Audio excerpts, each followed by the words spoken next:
खरगोन के पीकनगांव विधानसभा क्षेत्र के हजारों आदिवासी किसानों को मिले वन अधिकार पट्टे अब उनके लिए परेशानी का कारण बनते जा रहे हैं। पट्टाधारी किसानों की फार्मर आईडी नहीं बनने से उन्हें फसल उत्पादन के लिए रासायनिक खाद उपलब्ध नहीं हो पा रहा है, जिससे किसानों में चिंता और नाराजगी बढ़ रही है। नए शासकीय नियमों के अनुसार रासायनिक खाद के लिए ई टोकन केवल उन्हीं किसानों को जारी किए जा रहे हैं जिनके पास कृषि भूमि की पावती या B1 खसरा उपलब्ध है। ऐसे में वन अधिकार पट्टा प्राप्त किसानों को खाद नहीं मिलने से उनकी फसलों को नुकसान होने की आशंका बनी हुई। इसी समस्या को लेकर पीकनगांव विधानसभा क्षेत्र के विधायक एवं मध्य प्रदेश कांग्रेस कमेटी के उपाध्यक्ष जुमा सोलंकी ने पट्टाधारी किसानों के प्रतिनिधि मंडल के साथ जिला कलेक्टर भव्या मित्तल से मुलाकात की। इस दौरान उन्होंने किसानों की समस्याओं से अवगत कराते हुए एक ज्ञापन सौंपा और मांग की कि पट्टाधारी किसानों को मैनुअल रूप से टोकन जारी किए जाए ताकि उन्हें समय पर रासायनिक खाद मिल सके और फसलों को नुकसान से बचाया जा सके। कलेक्टर श्रीमती भव्या मित्तल ने किसानों की समस्याओं का शीघ्र निराकरण करने का आश्वासन दिया। इस अवसर पर विधायक श्रीमती सोलंकी ने बिंजुलवाड़ा सिंचाई परियोजना एवं झरनिया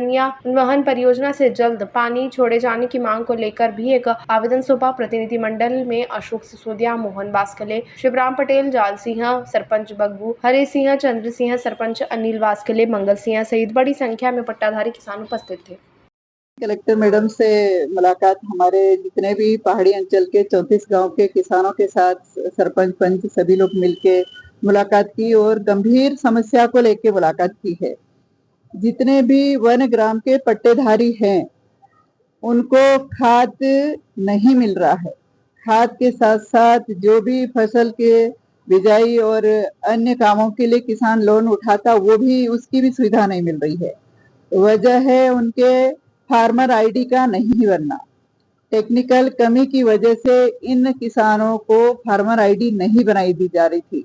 इसी कारण से सभी किसान लोगों ने उनको अवगत कराया। मैंने भी बताया कि टेक्निकल इशू की वजह से किसान क्यों परेशान हो, फिर बड़े बड़े आंदोलनों के लिए मजबूर होता है किसान।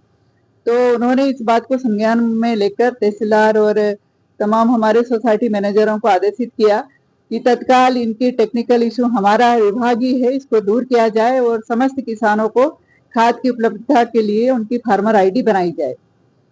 फार्मर आईडी बना के ई टोकन व्यवस्था कर रहे खाद के लिए कितना कारगर मानते हैं?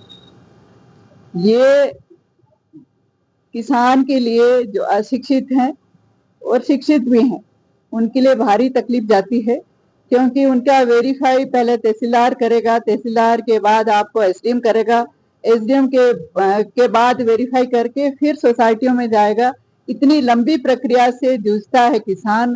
मैं समझती हूँ सरल प्रक्रिया हो, जो पंजीबद्ध उनके पास रिकॉर्ड है कि इतने किसानों के पट्टेधारी हैं, तो स्वतः ही उसको मान्य करके और सरल प्रक्रिया के तहत उनको फार्मर आईडी बना के देना चाहिए।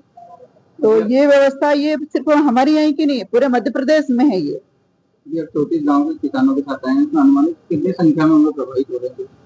प्रभावित करीब वहाँ के 2 सोसाइटी के, पडलिया सोसाइटी और चिरिया सोसाइटी, दोनों में लगभग 25-25 ग्राम के किसान हैं और एक सोसाइटी में 3500 के करीब किसान हैं।